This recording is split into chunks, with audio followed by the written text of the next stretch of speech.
Lyddie by Catherine Patterson. Chapter 1. The Bear. The bear had been their undoing, though at the time they had all laughed. No, Mama had never laughed, but Lyddie and Charles and the babies had laughed until their bellies ached. Lyddie still thought of them as the babies. She probably always would. Agnes had been 4 and Rachel 6 that November of 1843, the year of the bear. It had been Charles's fault, if fault there was. He had fetched him wood from the shed and left the door ajar, but the door had not shut tight for some time, so perhaps he shut it as best he could. Who knows? At any rate, Lyddie looked up from the pot of oatmeal she was stirring over the fire, and then in the doorway was a massive black head, the nose up and smelling, the tiny eyes bright with hungry anticipation. "Don't nobody yell," she said softly. "Just back up slow and quiet to the ladder and climb up to the loft. Charlie, you get Agnes, and Mama, you take Rachel." She heard her mother whimper. "Shh," she continued, her voice absolutely even. "It's all right long nobody gets upset. Just take it nice and gentle, eh? I'm watching him all the way, and I'll yank the ladder up after me." They obeyed her, even Mama, though Lyddie could still hear her sucking in her breath. Behind Lyddie's back, the ladder creaked, as 2 by 2, first Charles and Agnes, then Mama and Rachel, climbed up into the loft. Lyddie glared straight into the bear's eyes, daring him to step forward into the cabin. That's when the ladder was silent, and she could hear the slight rustling above her as the family settled themselves on the straw mattresses. She backed up to the ladder and, never taking her eyes off the bear, inched her way up to the loft. At the top, she almost fell backwards onto the platform. Charles dragged her onto the mattress beside her mother. The racket released the bear from the charm Lyddie had seemed to have placed on him. He banged the door aside and rushed him toward the ladder, but Charles snatched it. The bottom rung swung out, hitting the beast in the nose. The blow startled him momentarily, giving Lyddie a chance to help Charles haul the ladder up onto the platform and out of reach. The old bear roared in frustration and waved at the empty air with his huge paws, then reared up on his hind legs. He was so tall that his nose nearly touched the edge of the loft. The little girls cried out. Their mother screamed, "Oh, Lord, deliver us!" "Hush," Lyddie commanded. "You'll just make him madder." The cries were swallowed up in anxious gasps of breath. Charles's arms went around the little ones, and Lyddie put a firm grip on her mother's shoulder. It was trembling, so Lyddie relaxed her fingers and began the stroke. "It's all right," she murmured. "He can't reach us." But could he climb the supports? It didn't seem likely. Could he, in his frustration, take a mighty leap and... No. She tried to breathe deeply and evenly and keep her eyes fixed on those of the beast. He fell to all fours, and tossing his head, broke off from her gaze as though embarrassed. He began to explore the cabin. He was hungry, obviously, and looking for the source of the smell that had drawn him in.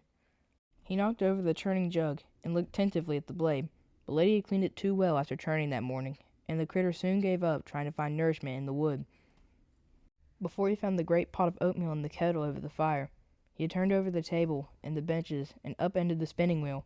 Lyddie held her breath, praying that he wouldn't break anything. Charles and she would try to mend, but he was only 10 and she was 13. They hadn't their father's skill or experience. "Don't break nothing," she begged silently. They couldn't afford to replace any of the household goods.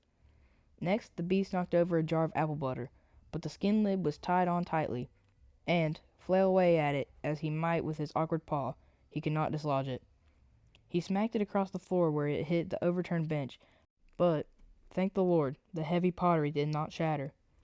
At last he came to the oatmeal, bubbling, by the smell of it, scorching over the fire. He thrust his head deep into the kettle and howled with pain as his nose met the boiling porridge. He threw back his head, but in doing so, jerked the kettle off the hook, and when he turned, he was wearing it over his head like a black pumpkin. The bear was too stunned, it seemed, simply to lower its neck and let the kettle fall off. He danced about the room in pain on 4, then 2 legs, the kettle covering his head, the boiling oatmeal raining down his thick neck and coat. He knocked about, searching for the way out, but when he found the open door, managed to push it shut. Battering the door with his kettle-covered head, he tore it off its leather hinges and loped out into the dark. For a long time, they could hear him crashing through the bush until at last the November night gathered about them once more with its unaccustomed quiet. Then they began to laugh, Rachel first, throwing back her dark curls and showing the spaces where her pretty little teeth had been only last summer. Then Agnes joined in with her shrill 4-year-old shout, and next Charles's not yet manly giggle. Whew, Lyddie said. Lucky I'm so ugly. A pretty girl couldn't have scared that old rascal. You ain't ugly, Rachel cried. But they laughed louder than ever, Lyddie the loudest of all, until the tears of laughter and relief ran down her thin cheeks, and her belly cramped and doubled over. When had she laughed so much? She could not remember. Her mother's shoulders were shaking, but Lyddie couldn't see her face. Mamma must be laughing too. Lyddie dared to hope that her mother might laugh. Oh, there was the door to mend, and the mess to be cleaned up, and the wasted porridge. But tomorrow she and Charles would find the kettle. The bear couldn't have taken it far, and he was sure to have left more than an adequate trail, with all that crashing through the underbrush. Let her be laughing, she prayed. Mamma, she whispered, leaning her mouth close to her mother's ear. You all right, eh? Her mother whirled towards her. It's the sign, she said. What sign, Mamma? Lyddie asked, though she did not want an answer. Clarissa said when the end drew near, the devil would walk on the earth. There weren't no devil, Mamma, Charles said. It were only a black bear. Your adversary the devil prowls like a roaring lion, seeking whom he may devour. Aunt Clarissa don't know, Mamma, Lyddie said as firmly as she could, though a shudder went through her body. It were only a black bear. Charles' anxious little voice echoed her brother's, and then, weren't it, Lyddie? Weren't it a bear? Lyddie nodded, so as to not seem to be contradicting her mother out loud. Tomorrow we're going to Pulteney, their mother said. I am to be with the faithful when the end comes. I don't want to be with the faithful, Rachel said. I want to be with Lyddie. Lyddie will come too, their mother said. But how will Papa find us if we've left home? Charles asked. Your father went out searching for vain riches. He ain't never coming back. He will, Rachel cried. He promised. But how could she remember? She'd been barely 3 when he'd left. It was hard for the babies to go to sleep. Their stomachs were empty since the porridge had been ruined, and Mamma would not hear of fixing more. Charles helped Lyddie clean the cabin. They propped up the door and put the chest against it to keep it in place until they could fix it in the morning. Then he climbed up the ladder to bed. Lyddie stayed below. The fire must be banked for the night. She knelt down on the hearth. Behind her left shoulder sat Mamma in one chair, a rocker she had bought from Pulteney when she came as a bride. Lyddie stole a glance at her. She was rocking like one dazed, staring unblinking into the fire. The truth be told, Mamma had gone somewhat queer in the head after their father had left. Lyddie had to acknowledge it. Not so strange as her sister Clarissa, and her end-of-the-world shouting husband Judah. Surely not. But now the bear seemed to have pushed her too far. Don't let's go, Mamma, Lyddie pleaded softly. Please, Mamma. But her Mamma only stared at the fireplace, rocking slowly back and forth, her eyes blank, as still as though her spirit had gone away and left the body there rocking on and on. It was useless to argue, and Lyddie gave up, hoping that the mood would pass like her mother's times of craziness always had. But the next morning, her mother had not forgotten her determination. If it ain't Clarissa's, it will soon be the poor farm, she said. The only charity Lyddie dreaded more than Aunt Clarissa's was that of the township's poor farm. It was to escape that specter that their father had headed west. I can't stop you to go, Lyddie said, but I can't go with you. I can't leave the farm. When her mother opened her mouth to argue, Lyddie went on. The sow won't fetch enough to provide a coach fare for the lot of us. She sent Charles along to make sure her mother and the babies arrived safely at Uncle Judah's farm. Charlie was a funny sight, hardly higher than a currant bush, but drawn up like a man in his worn boots and his father's old wooden shirt, with the sleeves rolled. He loaded up the barrow. They'd sold the horse cart for seeds last year. It's only 10 miles to Cutler's where the coach stops. The little ones can ride when they get too tired, he said. He put in their mother's old skin trunk, which had carried her meager trousseau to this mountain, and most of the food she managed to preserve before she gave up trying. Between them, he and Lyddie wrestled the old sow to the ground and tied her, squealing, to the shaft of the barrow. You want I should go with you as far as the village? She asked him. But they agreed it would be better for her to tend to the cow and horse and protect the house from the wild critters. You watch out for yourself, he said anxiously. I'll do fine, she said. Now remember, you got to get enough for the pig to pay coach fare for everyone, and for me to come back again, he said, as a promise that she would not be left alone on the mountain farm. He glanced about to make sure his mother wasn't hearing in the distance. You mustn't be afraid to go down and ask the Quaker Stevens for help, Lyddie. They mean to be good neighbors to us, no matter what Mama says. Well, I'll see how far it goes, eh? Tossing her thin plaits behind her shoulders.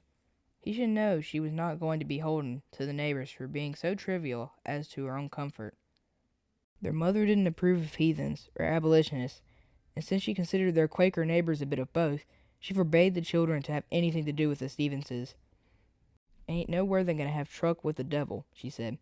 Early last summer, when Mom was having one of her spells and not paying much attention, Charlie had again sneaked the cow down to the mountain to the Stevens's place. As long as Lyddie could remember, long before their father had left, she had made use of the Stevens's bull. If their mother had ever wondered about those calves that were born like miracles every spring, she never mentioned it. She knew as well as Lyddie and Charles that they could never have managed without the cash money those calves brought in. Lyddie didn't care one way or the other about the neighbors' radical ideas and peculiar ways. She minded mightily being beholden. It couldn't be helped. The use of the bull was a necessity she couldn't manage on her own. But she would rather starve to death than go begging before this year's calf was safely born and it was time to mate the cow once more. She needn't have worried. Charlie came back in about 2 weeks, and together they made it through the winter.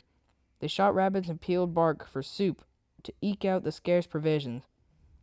They ran out of flour for bread, so the churn stood idle. But I never craved churning, said Lyddie. When the time came for calving drew near, they reluctantly let the cow go dry. They had no need for butter without any bread, but they'd missed the milk and cheese sorely. Nonetheless, they were farmers enough to do what was best for their only cow. The calf was born to great rejoicing and a new abundance of milk and cream. Lyddie and Charles felt rich as townsfolk. A sweet little heifer she was, arriving on the first warm day of March, the same day that they bored holes in the sugar maples and inserted the spills that they had made to catch the sap flow. They were able to make enough syrup and sugar for themselves, hardly enough for a cash crop, but they were learning, and in another year, after another harvest, they would be experienced old farmers and sugarers, they told each other. Years later, she would remember that morning. The late May sky was brilliant, dairy-to-wink blue, and the cheek of the hillside bore a 3-day growth of green. High on one of the apple trees a bluebird warbled his full spring song. Lyddie's own spirit rose in reply. Her rough hands were stretched to grasp that satin-smooth wooden shafts of the old plow.